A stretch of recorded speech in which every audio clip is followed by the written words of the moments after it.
In the southwestern English city of Gloucester, police began excavating the back garden and cellar of 25 Cromwell Street as they investigated allegations of multiple murders against the house's owner Fred West. The remains of 13 young women were found, and West and his wife Rose were both arrested and held in prison while investigations continued. Charges were brought against both in June, Fred for 12 murders and Rose with 9, including one of their own children, over a period of 20 years, and then an additional charge was added for Fred after the remains of the 13th victim were identified. Before the trial could commence, though, Fred committed suicide on New Year's Day 1995 in prison. Rose was tried in October 1995, found guilty on all charges, and imprisoned for life with no possibility of parole. She remains in prison at the time of writing in 2025, and I'm getting all of the updates out of the way now so I never have to talk about this again. The week before the Brazilian Grand Prix, Hollywood convened for the 66th Academy Awards. Steven Spielberg's harrowing drama Schindler's List had been nominated in 12 categories and won 7 of them, including Best Picture, Best Director, Best Adapted Screenplay for Steven's Alien, and Best Original Score for John Williams. Emma Thompson and Holly Hunter both made history by being the first actors to be nominated in both leading and supporting categories, though only Hunter won Best Actress for The Piano, while Best Supporting Actress went to 11-year-old New Zealander Anna Paquin for the same movie, which also won Best Original Screenplay for its writer-director Jane Campion, who had been just the second woman to be nominated for Best Director, unfortunately not winning it. Anna Paquin was the first of the millennial generation to win an Oscar. Another notably young nominee was 19-year-old Leonardo DiCaprio, up for Best Supporting Actor for his part in What's Eating Gilbert Grape, but he lost out to Tommy Lee Jones's Marshal Sam Gerard from The Fugitive, with Tom Hanks taking the Best Actor award for Philadelphia. Another Steven Spielberg film, Jurassic Park, won a trio of technical awards for its visual and sound effects, and the Wallace and Gromit short, The Wrong Trousers, won Best Animated Short. The 1995 Oscars ceremony was also the first to feature its now standard In Memoriam feature, commemorating those who had passed away since the previous year. Included in this first tribute, hosted by Glenn Close, were Telly Savalas, Cesar Romero, Vincent Price, Raymond Burr, John Candy, Federico Fellini, Joseph L. Mankiewicz, Audrey Hepburn, and the 2 tragically young actors River Phoenix and Brandon Lee. And on race day, Italy went to the polls in what was expected to be a very important election. The 5 traditional parties who'd held sway in Italy since the war had been the subject of a series of corruption investigations during 1992 and had tanked in the polls, paving the way for an apparently inevitable victory for Achille Occhetto's PDS, the Democratic Party of the Left, the renamed Italian Communist Party which had always remained strong in the country. But in January 1994, just 2 months before the polls opened, media mogul Silvio Berlusconi launched his own party called Forza Italia, which ran on the platform of keeping the communists out of power and made alliances in the north with the separatist Lega Nord and in the south with the far-right National Alliance, 2 organisations that both disliked each other but disliked communism more. With Berlusconi's 3 TV channels entirely devoted to promoting his cause, while the Progressive Alliance put up a good showing, the bipolar Forza Italia Alliance won a majority in both houses and made Silvio Berlusconi the new Prime Minister at the same time as electing him to the House of Deputies for the first time, along with 50 of his top advertising executives. Not long afterwards, the corruption investigations into his own businesses were quietly dropped. The teams arrived in Brazil as the country hosted the opening round of the World Championship for the first time since 1989, with everyone curious to see how Senna would do in this new era as the sole champion on the F1 grid. The man himself was promoting a new comic book title, Senna, which had been launched in January. The 8-year-old little Senna and his gang of friends would pass on some of Senna's values to children, and the title was distributed free to every school in Brazil. But behind the scenes, Senna was worried. Pre-season testing of the FW16 suggested that the emphasis on getting the back end lower to make the dihedral lower wing work had led to a problem of porpoising, where the front end lifted too much under acceleration and started bouncing uncontrollably. The suspension dampers were adjusted to compensate, but it hadn't entirely got rid of the problem and had meant the car had a very narrow optimal window for setup. Senna himself was finding the cockpit uncomfortable and was having difficulty settling into the new team, where Frank and Patrick didn't yet enjoy the easy relationship with him that Ron Dennis had, and the mechanics and engineers all seemed a little bit overawed by him. There was uncertainty too in Brazil, where, despite the prospect of Senna dominating the 1994 season, ticket revenues had plummeted since Senna's move to his long-time rival team, Williams, and indeed the Interlagos circuit itself had been propped up financially by Marlboro since 1990, which was a cause for concern now Senna was smoking Rothmans instead. Meanwhile, Bernie Ecclestone offered the mayor, Pedro Maluf, an extension until 2000, but only if they did a big renovation on the circuit, estimates for which had shot up from $8 million to $25 million in Brazil's ongoing economic crisis. With the future of the Brazilian Grand Prix itself seemingly on the line, Peter Schreier, Philip Morris, i.e. Marlboro, boss in South America, proposed an idea.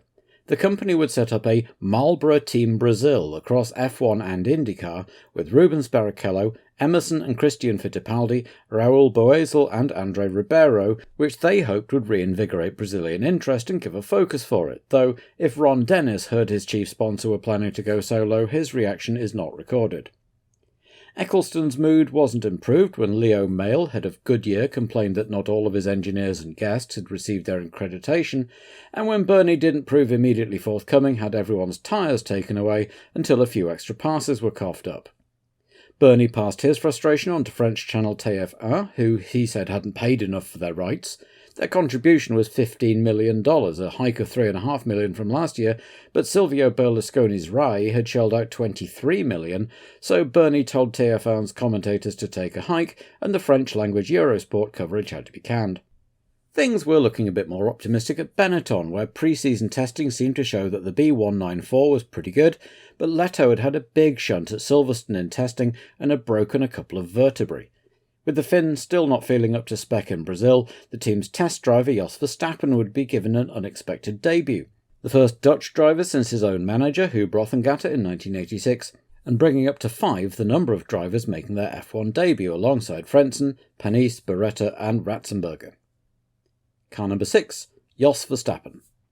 Born in the far south of the Netherlands, Jos started karting at an early age and won his first title at just 12. In 1991 he moved into car racing, beginning with Formula Opel Lotus, and he won his debut season and was signed by Dutch Formula 3 outfit Van Amersfoort Racing. During the European winter season he flew around the world to race in New Zealand, before returning to win the German F3 title in 1993. That success was rewarded with a footwork test at Estoril alongside Christian Fittipaldi and Gilles de Ferran, and he seized the opportunity, lapping fast enough to have qualified 10th for the Portuguese Grand Prix that year. Every single F1 team except Williams and Ferrari promptly got in touch to inquire about availability, and he ended up signing terms with Benetton as their official test driver. And with Leto out, he makes his F1 debut just short of his 24th birthday. Over at McLaren, the team had come up with a couple of interesting innovations in the search for an edge: a fly-by-wire throttle with no physical connection between pedal and engine, and the clutch control had moved from a pedal to the steering wheel. Hakkinen had been perfecting the art of left-foot braking over the winter, while Brundle prefers to use his right, so the two cars' pedals are set up differently, which of course might cause an issue if the spare car comes into play. In fact, the team's electronic throttle was deemed illegal just before proceedings began, and they had to hurriedly fit a traditional cable throttle. And so out they went on Friday into a weekend of changeable weather, with pundits and fans around the world eager to see what the brave new post-electronics world looked like. Some attention naturally focused on the other Brazilians too, with Christian Fittipaldi in the new-look footwork, which had acquired a bit more sponsorship and some red in the livery, and Rubens Barrichello in the Jordan, getting some coverage. But Senna was fastest in morning practice, and again in Friday qualifying, but Schumacher was only a couple of tenths off. The stage was set for a great battle for pole on Saturday, which is exactly what happened until a thunderstorm brought proceedings to a premature end about halfway through the session, which did interesting things to the grid. A few drivers ventured out into the monsoon to try out the new spec cars in the rain, but it was too hazardous to do anything more than tiptoe around and get a feel for it. So, Ayrton Senna had his 63rd pole by 0.3 seconds from Schumacher, with Jean Alesi an encouraging third in the new Ferrari alongside Damon Hill, with a very unexpected third row in the shape of Frentzen and Morbidelli, with Wendlinger in the other Sauber 7th. The McLarens were plagued with problems with their cable throttle, Hakkinen 8th and Brundle down in 18th. Jos Verstappen did very well in 9th, and Ukio Katayama a career best 10th just ahead of Fittipaldi and Blundell, both footworks and Tyrrells proving unexpectedly competitive. The Jordans had grip problems on Friday and sorted them out on Saturday, but not sufficiently early to improve their times, so they might be expected to advance in the race. A frustrated Berger had a litany of hydraulic and electronic failures and could only manage 18th, while last year's early season revelations, the Ligier and Lotus cars, had been definitely overtaken in 19th, 20th, 21st and 24th places. Not unexpectedly, the two new teams were at the back of the grid. Pacific had to withdraw Belmondo's car on Saturday morning as his front wishbone kept coming unmoored, the cause traced back to a manufacturing fault in the body shell which couldn't be fixed, but Gachot was comfortable enough in qualifying 25th, with both Simtech drivers doing well despite being out of the sport for 3 years in Brabham's case and a complete newcomer in Ratzenberger's. Neither made any mistake, but the Austrian found just too much understeer and would join Paul Belmondo in watching from the sidelines. Sunday warm-up turned a few heads. Senna fastest again, but in second place was Karl Wendlinger, third Blundell, fourth Alboreto in the Minardi, and fifth Alesi, as some teams like Pacific took the opportunity to practice their refuelling drill. By race time, the sky looked overcast and threatening, and with the prospect of another rain-hit race like last year, most teams had opted for a two-stop strategy, and with nobody starting with more than 70 kilos or so of fuel, there was a good chance that there would be a lot of action early on, as everyone jockeyed to be best placed if the rain did come in. There was a last-minute flap at Ferrari, where both cars had problems an hour before the start, an engine fault on Berger's car and a hydraulic leak on Alesi's. With Jean in a better grid position, he was handed the T car and set off, and it looked for a while as if Berger might miss out entirely until they managed to fix Alesi's car, change the number stickers, and the Austrian made the grid with a few minutes to spare. If there were any first race nerves, they didn't manifest in stalls on the dummy grid, as everyone got away, toured the circuit, and lined up for the start. The green flag was waved, the lights went red, then green, on the 1994 season. Both Ferraris got absolutely rocket starts, with Alesi capitalising on a slightly slow getaway by Schumacher to squeeze the Benetton over and take second, while Berger leapt from 18th to 9th and was tucked up behind Jos Verstappen's Benetton as they all charged down to the Subida do Lago. Senna was starting to pull away already as Schumacher was all over Alesi, outbraking himself slightly, taking the position at Juncao only to lose it again, with Hill, Frentzen and Hakkinen close behind and waiting to pounce if these two hot-headed racers made contact. On lap 2, with the gap ever widening to Senna, Schumacher pulled out again at Juncao, but this time he made it stick and slammed the door hard on Jean's attempt to get back inside as they went onto the pit straight. Unseen by the cameras, Berger had taken 8th off Verstappen and Hakkinen had taken 5th off Frentzen, while at the back Bernard had had a spin in the Ligier, which in turn caused Beretta to take avoiding action only to be rear-ended by Gachot, putting the Pacific out on the spot and the Larousse 1 lap later with suspension damage, the first 2 retirements of the year. So by lap 5, Senna led Schumacher by 3.7 seconds, with Alesi just 4 seconds behind the Benetton, then Hill 2.5 seconds behind the Ferrari, and Hakkinen gaining fast, followed by Frentzen, Wendlinger and Berger, at least until a rubber O-ring failed in Berger's pneumatic engine valves and in he came to retire. The traditional early season gremlins were doing their usual work, with Morbidelli out the next lap unable to change gears, and Alboreto's Ford engine giving out the lap after that, making it 5 retirements in the first 7 laps. As Senna circulated in the lead and Schumacher slowly chipped away at the gap, Roland Ratzenberger popped into the English-language Eurosport commentary booth to talk to Allard Kalf and John Watson. Roland, who would have liked to be out there, of course, doing his lap as his teammate David Brabham, but I think, Roland, you're very happy to be in Formula One anyway. I'm very happy, but I'm quite disappointed that I'm not in the race today. But we had a lot of bad luck over the qualifying days, and especially yesterday. I mean, nothing went our way, so we just missed the cut, really. Simtech, a very small team. Where do you think they'll end up sort of once the season gets underway? I mean, the team is doing a very good job. I mean, with the financial possibilities we have and with the time available, they did a fantastic job to come here and to prepare the cars the way they prepared them. And yesterday, really on my car, we just had a small problem on a rear damper, and by the time we fixed it, the rain came out, and so that was really our problem qualifying yesterday. So, but the team it's a lot of good guys in there. Basically, everybody is very good, and they're doing a fantastic job. And I'm sure we're gonna go a long way during the season. Senna was by now just shaping up to lap Roland's teammate David Brabham, who got smartly out of the way, while further back Mika Hakkinen had been suffering a persistent engine cutout on his Peugeot A4 and came in to retire as it got steadily worse, the diagnosis a problem with the rev limiter. Verstappen, meanwhile, had come up behind Wendlinger and was angling to pass the Austrian as Brundle came in on lap 14 for the first fuel and tyre stop in a decade, getting out again just over 10 seconds later, which suggested he was on a 3-stop strategy. With Schumacher now just over 1.3 seconds behind Senna, who was still unhappy with his handling, Schumacher's old mate Frentzen spun and stalled in the infield after an encouraging debut, while Wendlinger in the other Sauber was still fending off Verstappen until he came in for a stop of his own. Schumacher was eating up the gap, now just shy of a second behind the Williams, as more drivers made their stops, including Verstappen and Irvine. Off camera, the Dutchman stalled and got away behind the Irishman. Senna and Schumacher lapped Brundle, with the two now right together, but who would be first in? They came in together on lap 22, and Schumacher got out first. They emerged just in front of a lapped Verstappen, which caused a little confusion among commentators, as, with very similar helmets, it looked a bit like Senna had got back ahead of Schumacher off camera, especially because Jos was all over the back of the Williams as Senna heated his tyres up. But over the pit stop and the outlap, Schumacher had gained a whopping 3 seconds on Senna. Thanks to the pit stops, there were now 2 Tyrrells in the top 6, Katayama 4th and Blundell 6th, and going great guns until something snapped on Blundell's car, pitching him hard into the wall at Jonsau and distributing bits of bodywork all over the track.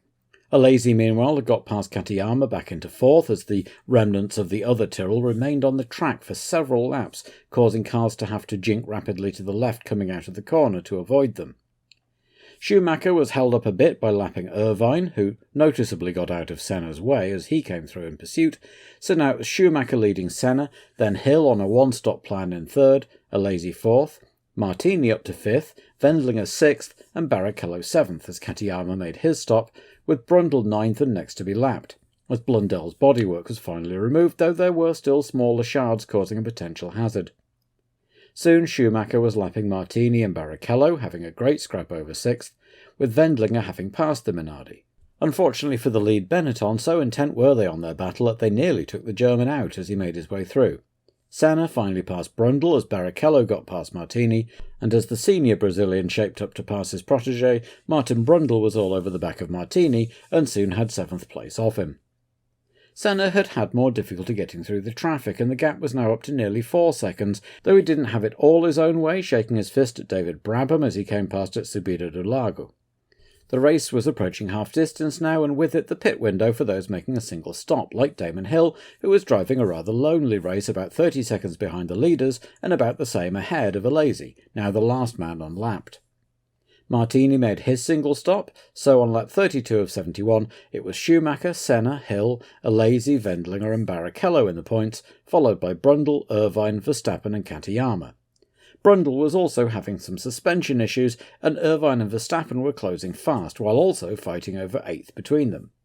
Barrichello, for his part, was attacking Wendlinger as they both passed Brabham, Rubens getting alongside through the start-finish straight, but Carl holding his nerve, keeping the inside line, and keeping the place. Brundle had been just behind, but then a shock absorber broke, causing him to slow rapidly, which in turn caught out Eric Bernard, who Martin had just lapped, who threw out the anchors in his turn, just as Irvine and Verstappen, still fighting for position, came to lap him.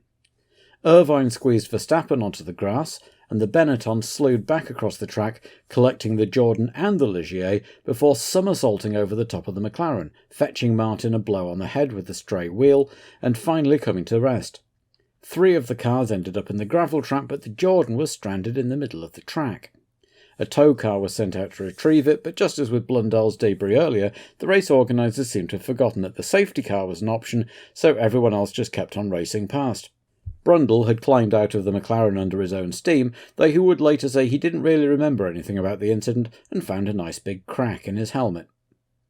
With all that drama done, Hill made his stop, a pretty decent 9.6 seconds given the amount of fuel they needed to put in, and was lapped by Schumacher while in the pits, emerging just behind the German.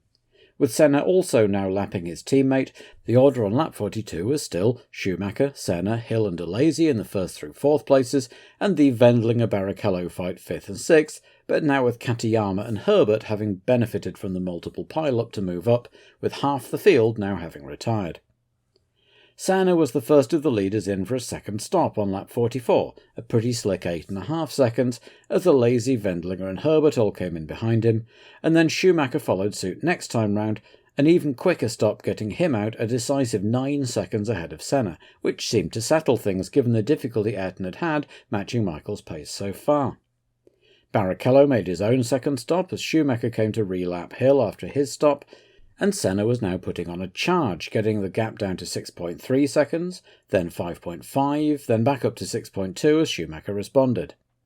Senna continued pushing, but at the end of lap 56 he just overcooked it at Junsao and stalled. He rolled it back down the hill, but couldn't bum start it, and that was that. Silence in the stands as Schumacher came round in the lead by a full lap over everyone else, and unless something went wrong with the Benetton, he could start counting his 10 points already.